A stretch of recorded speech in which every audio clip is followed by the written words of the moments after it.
یا اہل الکتاب لا تغلوا فی دینکم، اے کتاب والو اپنے دین میں غلو نہ کرو، ولا تقولوا علی اللہ الا الحق، اور اللہ کی طرف کوئی شے منسوب نہ کرو سوائے اس کے جو درست ہو اور حق ہو۔ جھوٹ بولنا ہے تو بازی بارش بابا ہم بازی، جھوٹ بولنا ہے خود بولو۔ خدا پر جھوٹ جڑنا اللہ نے یہ کہا، یہ تو گویا کہ یوں سمجھیے کہ بازی بارش بابا ہم بازی والی بات ہو گئی۔ لا تقولوا علی اللہ الا الحق انما المسیح عیسی ابن مریم رسول اللہ، دیکھو مسیح عیسیٰ ابن مریم اللہ کے رسول تھے، یہ حیثیت ان کی ہے، الوہیت میں کوئی حصہ نہیں ہے، وہ خدا کے بیٹے نہیں ہیں، رسول اللہ ہے۔ وَكَلِمَتُهُ أَلْقَاهَا إِلَىٰ مَرْيَمَ، اور اس کا ایک کلمہ ہے کہ جو اس نے ڈالا مریم پر، یعنی مریم کی رحم میں جو حمل ہوا ہے حضرت عیسیٰ کا، وہ اللہ کے کلمہ کن کی طرف فعل ہوا ہے۔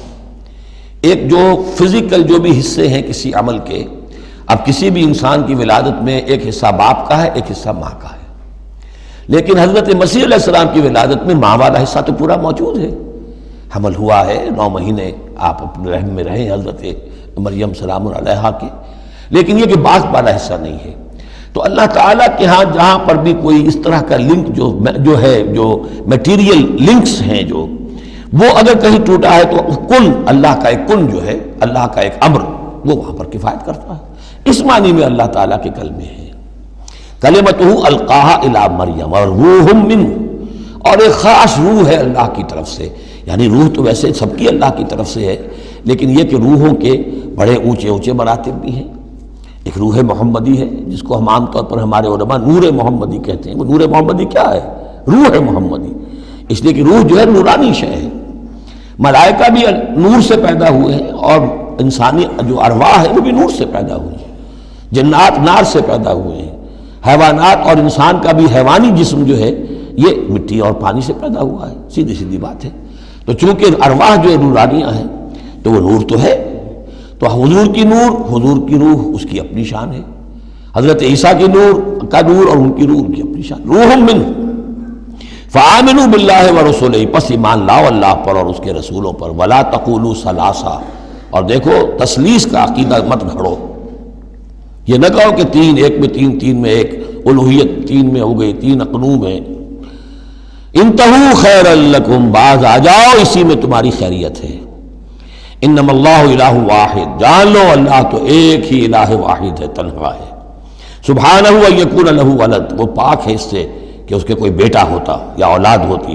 لہ ما فی السماوات و ما فی الارض، آسمانوں اور زمین میں جو کچھ ہے اسی کا ہے، اس کی ملکیت ہے۔ وکفی باللہ وکیلا، اور اللہ کافی ہے بطور کارساز۔ لن یستنکف المسیح ان یکون عبدا للہ، مسیح کو تو اس میں ہرگز کوئی عار نہیں ہے کہ اس کو کہا جائے کہ وہ اللہ کا بندہ ہے، اس کو تو اللہ کے بندہ ہونے میں اسے اپنی شان محسوس ہوگی۔ جب ہم کہتے ہیں وَنَشْهَدُ أَنَّ مُحَمَّدًا عَبْدُهُ وَرَسُولُهُ، تو یہ عبدیت کی شان تو اور بلند و بالا ہے، رسالت سے بھی اوپر ہے، یہ ایک علیحدہ مسئلہ ہے، پھر کبھی اس کو بیان کروں گا۔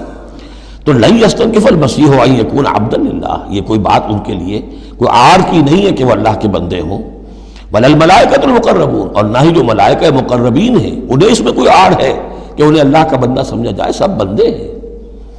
ومن یستنکف عن عبادتہ ویستکبر، اور جو کوئی بھی عار سمجھے گا اللہ کی بندگی میں اور استکبار کرے گا، تکبر کرے گا، فسیحشرہم الیہ جمیعا، تو پھر اللہ تعالیٰ ان سب کو اپنے پاس لے آئے گا، جمع کرے گا۔ فاما الذین آمنوا وعملوا الصالحات، تو جو لوگ ایمان لائے ہوئے ہوں گے اور جنہوں نے نیک عمل کیے ہوں گے، فیوفیہم اجورہم، تو انہیں ان کے پورے اجر دے گا، پورے۔ ویزیدہم من فضلہ، اور خاص اپنے فضل سے انہیں مزید دے گا، بونس بھی دے گا۔ آپ پہ آخری جو ٹپ کر دیتے ہیں کسی کو، کسی نے کام کیا اچھا کیا ہے تو اسے انعام دیتے ہیں، اپنے فضل سے اور نوازے گا۔ وَأَمَّا الَّذِينَ اسْتَنكَفُوا وَاسْتَكْبَرُوا، اور جنہوں نے عبدیت کے اندر کوئی عار محسوس کی تھی اور تکبر کیا تھا، فَيُعَذِّبُهُمْ عَذَابًا أَلِيمًا، ان کو وہ عذاب دے گا بہت زبردست اور بہت دردناک۔ وَلَا يَجِدُونَ لَهُم مِّن دُونِ اللَّهِ وَلِيًّا وَلَا نَصِيرًا، اور وہ نہیں پائیں گے اپنے لیے اللہ کے سوا یا اللہ کے مقابلے میں نہ کوئی حمایتی نہ مددگار۔